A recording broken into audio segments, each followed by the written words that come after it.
Well, hello friends, this is Mike.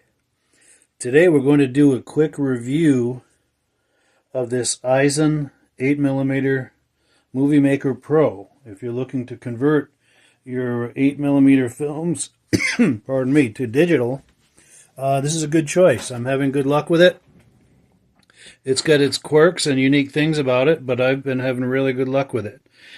These are a lot of our reels. We've got all these 7-inch reels.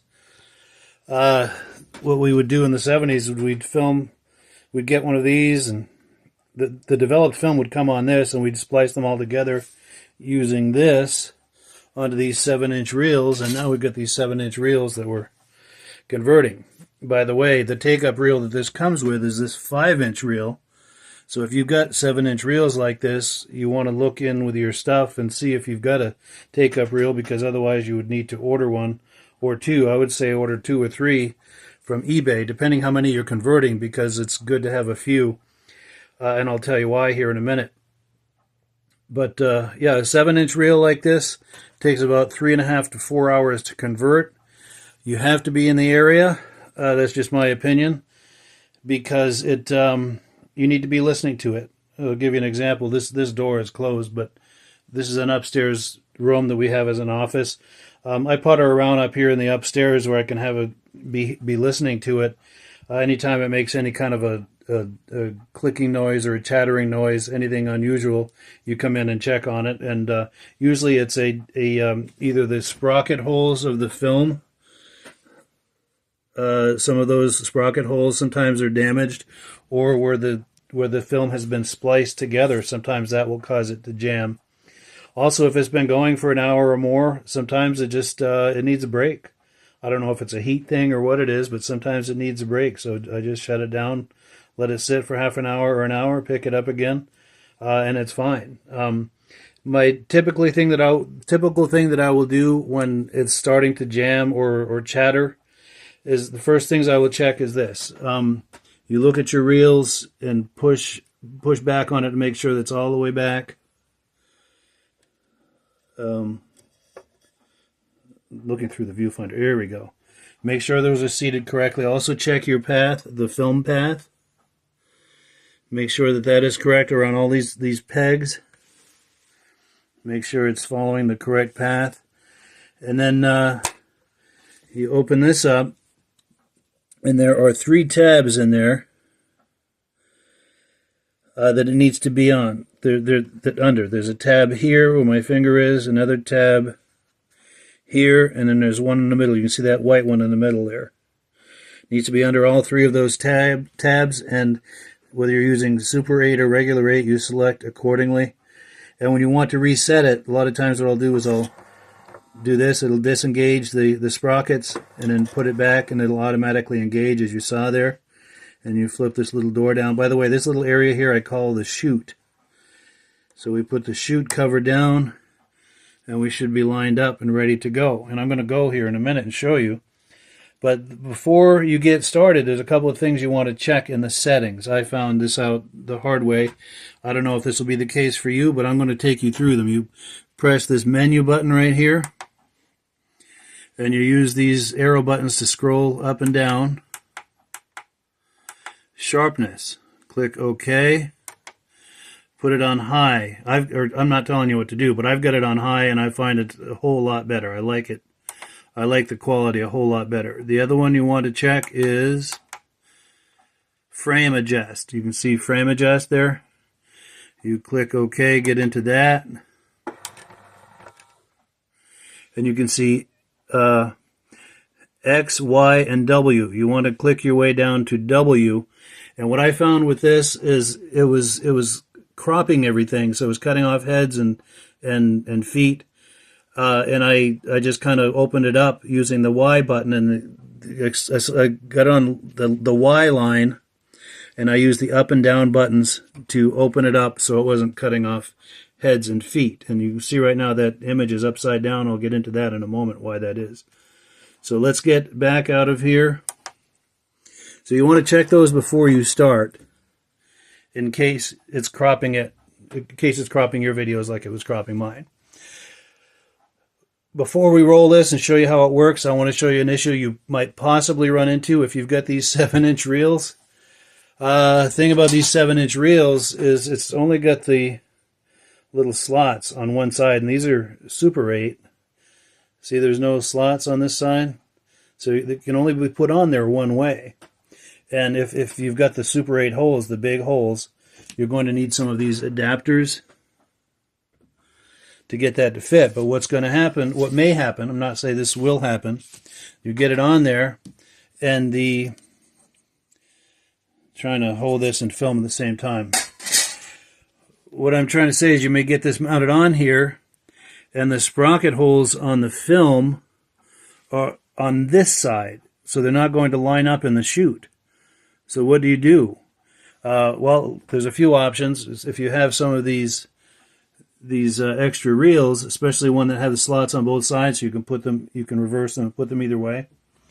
You're going to use those either on one of these machines, and if you don't have one, you can just take your film out of the chute so it's up over this little cover and outside of this little maze here, and you can fast forward with your hand either direction to change the film onto a different reel and swap it around. It sounds more complicated than it is, but once you got it, you got it. What I ended up doing with this is the sprockets are on this side,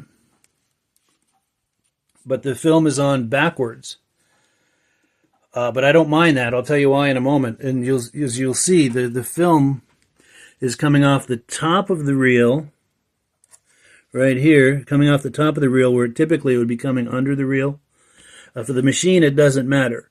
But what's happening is I'm running it through backwards. Everything is completely backwards. I'm running the video instead of from beginning to end, it's going from end to beginning. It's upside down in the viewfinder, and everything is reversed. So what's right is left, and what's left is right. It sounds like, what am I going to do with all that? Well, the nice thing is most video editing programs that you have, mine included, and if you're curious, what do I use? Cyberlink Power Director 13, version 13, and that's a version that's about 15 years old. Once I get the finished capture in the video editor, it's just a few mouse clicks, and I can change it instead of being from end to beginning, I can change it from beginning to end with just a mouse click.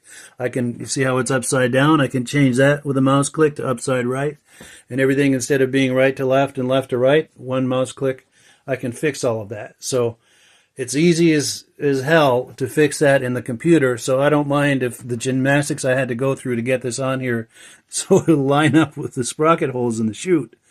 That's all I care about, and getting a good capture. I hope you're following me. I hope this all makes sense, because you may run into this if you get one of these, and this is no fault of the converter. This is just, what we're dealing with is having all these reels, and the sprockets are on the wrong side, and you've got the slots, only have slots on one side, so you have to get creative. So like I said, that's no fault of the machine, but you can find these reels. You want to get the regular 8 reels with the small holes if you're looking for them on eBay. Maybe get a couple of those, 2 or 3 of those, and some of these adapters, which are also available on eBay. And when you're getting them, you want to make sure that they've got the 3. Some have just 2 slots. This one has 3. Because when I get it in here, this has 3 slots, and some of them have 2, and I won't fit on here. But and this I use sometimes just to shuttle films back and forth and try to get the mounting hole on the side it needs to be so I can line up the sprockets. So it sounds like a whole lot more complication than it needs to be, and in a way it is, but it's no fault of the machine. Once you get the machine going, it works good. So let's finally, 9 minutes into it, let's get into a capture. Let's watch this thing capture. We've got this lined up. Everything's adjusted. It's upside down and inside out and all of that stuff, but it's ready to roll. So what we do is once everything's set up, everything's through the guides okay and through the chute okay, everything's lined up. Your settings are the way that you want them. This OK button, you press it once, and it asks you to double check whether you've got your lever set to regular 8 or Super 8. We've got it set to Super 8 because that's what we're using, even though it uses the regular 8 holes. So we press OK again, and it's going to start converting. And what we're looking for when it's converting is we're going to look in this little hole here and make sure it's doing one frame at a time, nice and steady and consistent. If you're watching it, you'll usually hear it chattering. The noise we're getting now is just the film going onto the reel. But if you're having problems with that, doing consistent captures, it'll start making chattering noises and clicking sounds and sometimes even a grinding sound. And when that's the case, you shut it off right away. Push the OK button and it'll stop. And what I'll do is I'll stop it and I'll open the chute cover and I'll move it to regular 8 and then back to super 8, and it'll reset the sprockets with the holes. And if that doesn't work, I'll advance the film a little bit. Another thing you want to check is make sure that push this in every so often, make sure that's right up against the base, because if those start to slide out, now your reels will start getting cockeyed and wobbly, and that can affect your capture. But right now we're capturing good, and you monitor your little viewer, and each capture is nice and crisp. When it's not capturing well, that's going to be bouncy and choppy, and this will be making some noise, some kind of chattering, clicking noises, and maybe even a grinding sound. And you look in your little viewfinder here, not viewfinder, but that little viewport, and as long as it's moving the film forward, one frame at a time, nice, smoothly, consistently, and not doing the same frame, more than once. It wants to be advancing one frame at a time, nice and smooth and consistent. If it's not doing that, here's what it's going to look like. Here's a clip of what that will look like. But these are, this has been my experience. I've done probably 4 or 5 of these reels, and I've got a few more to go. The first ones I did, I'm going to do over, just because I hadn't fooled around with that frame adjust. So it was cutting off the heads and feet of a lot of the people. So the first and second reel I'm going to do over. Also the sharpness setting I didn't have on high, so I think I can go through and get a better resolution scan on the first 2. These are this is the do-over pile, and I've done, I don't know, 4 or 5 of these things. And, yeah, I'm happy with it. It's definitely a amateur and a consumer rig. It's not professional use, and I didn't expect it to be. And the price is not for a professional device, but to capture home movies, I'm very happy with it. One other thing, you may be wondering, what are these little foam pads under here? The take-up reel comes with some of these foam pieces in it. I tuck them underneath here because it's kind of front heavy, especially when you get the metal reels on here, and it wants to tip forward, especially as you're touching these buttons and so forth. The thing wants to tip forward. It's not very well balanced, but tucking those things under there, it balanced it nice, and I haven't had any more problems with it being tippy.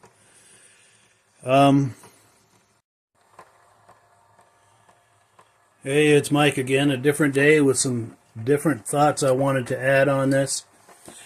One of the things I wasn't clear on previously is when it's time to rewind this video, you can rewind it with the machine, but it assumes that you can flip out these 2 reels because the motor only goes one direction. This is the only spindle with power, and it only goes this direction.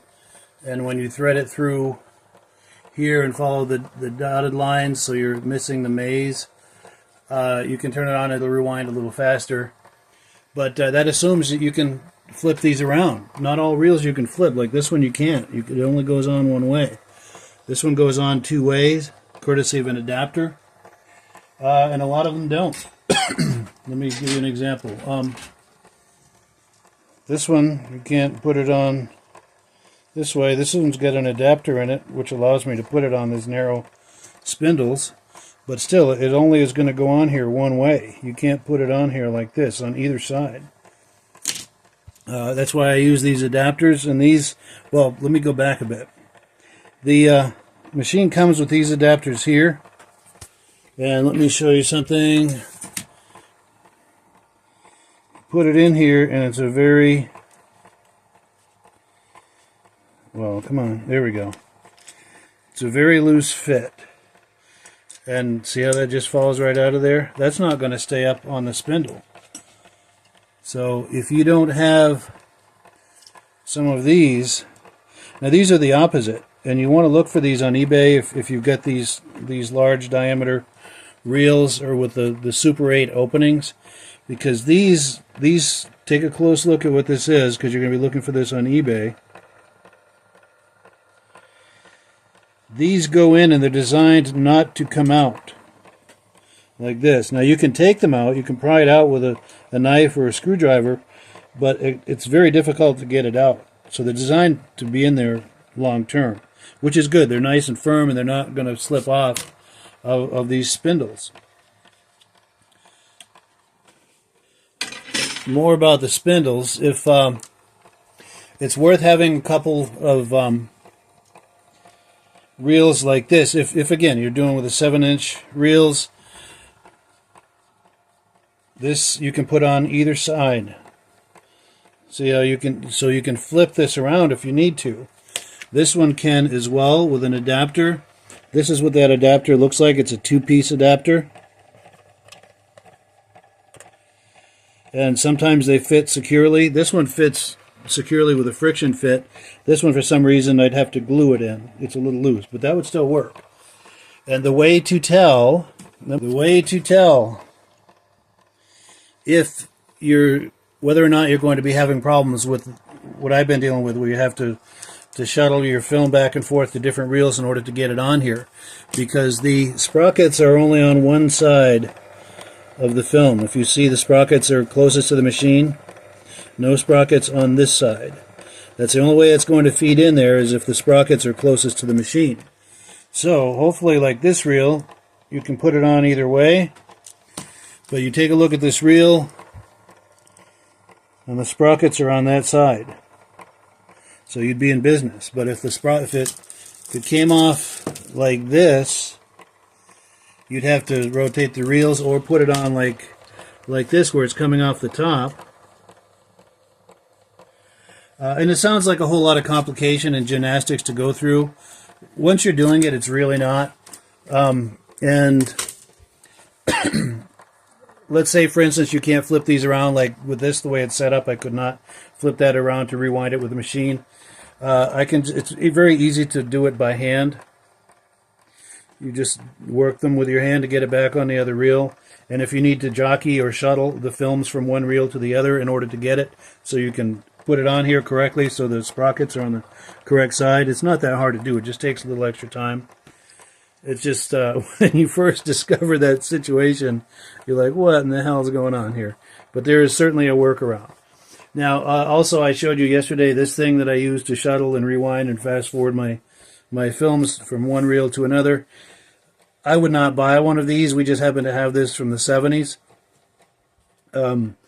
It helps because I can have this one going and I can be setting up my next one. That's why it's nice to have a few of these reels, because while this one's converting, I could be setting up my next one here to be ready for when this one's finished.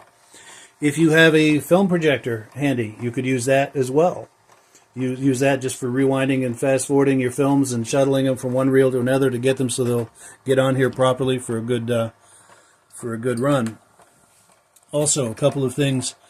This comes with a few things. The SD card, which goes in the back of the machine, and it's 32 gigabyte card. Plenty of room on that for plenty of capturing. It'll capture multiple reels, possibly even more. This you can plug this into a monitor, or you can plug it into a computer, which I don't see the need for that personally. If you have the need or the desire, you're more than welcome to. I find this viewfinder to be more than enough. See Santa Claus upside down there on the mantle. I find once I've got, this is just a reference for me, once I've got things going, I spend more time looking in here to make sure that the frames are advancing solidly and consistently and smoothly, one frame at a time, one frame at a time, one frame at a time. Once in a while you'll see it scan the same frame twice. That's okay if that's once in a while, but if that's happening in sequence, you have to stop the machine by pushing OK and let the thing cool down, or just check how everything's lined up. Like I was saying earlier, I don't know if it heats up or what, but after an hour or so, sometimes it just needs a break. You set it down, you shut it off for half an hour or an hour, you come back and it works great for another hour or so. Just the quirk of the machine.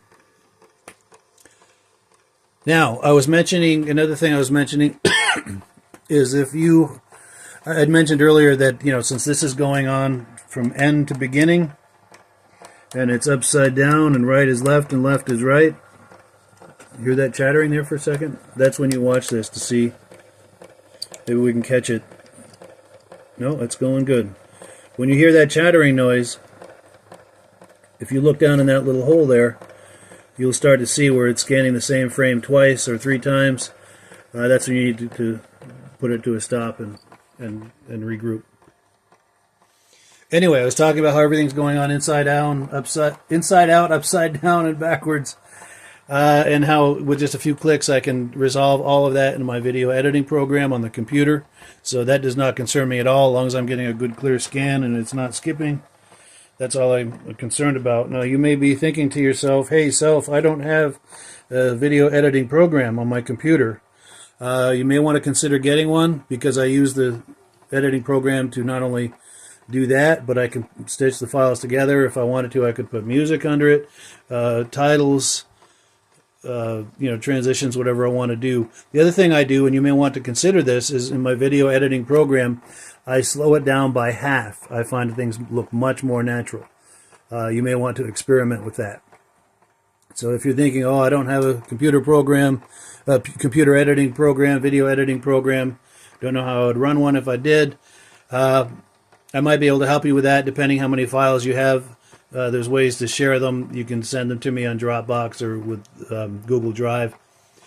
Email me first, though. The email's on the screen, so we can discuss, how many files you have, what's the size of the files, and just get a sense of it. I wouldn't charge a whole lot to do it, but I'd need to get a sense of what you're sending me before I commit to something, and just make sure that we're on the same page.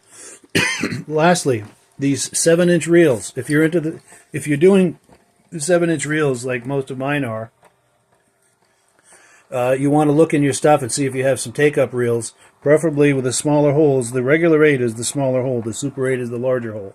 Even though I'm doing Super 8 film, the film doesn't care whether it's a regular 8 or Super 8 reel. What cares is that spindle. This got the smaller spindle, and here's the Super 8 with the larger spindle hole. This is the smaller hole. These things are worth their weight in gold, especially if you can get some that you can mount either side. That is going to save your day, my friends. And if you see some of those on eBay, I'll have links to a search for these where you can try to find some of these 7-inch regular 8mm reels. And if you've got a bunch of these 7-inchers, you probably want to have 2 or 3 of these, because you're going to be shuttling film back and forth. And look at your films and see whether the sprocket holes are close to the machine or far from the machine. That will tell you whether or not you've got to jockey these films back and forth from one reel to another in order to get it so you can put it on there correctly. So I'll have links to eBay searches for these kind of reels and some of these adapters. So that way, if you find that you're in need of that sort of thing, it's there for you. And it seems like there was something else I was going to mention, and I cannot think of it. Anyway, I know this is an exhaustive review, not just of the machine. The machine's great, but these are challenges you could run into. Challenge number 1, the foremost challenge is, do your films wound on the reels in such a way that they're going to line up in the chute with the sprocket holes. And you can see those sprocket holes, they're close to the machine. That's the only way it's going to feed through there. If you hold it up and just grab one of your reels like this, hold it up, are the sprockets going to be close to the machine or further from the machine?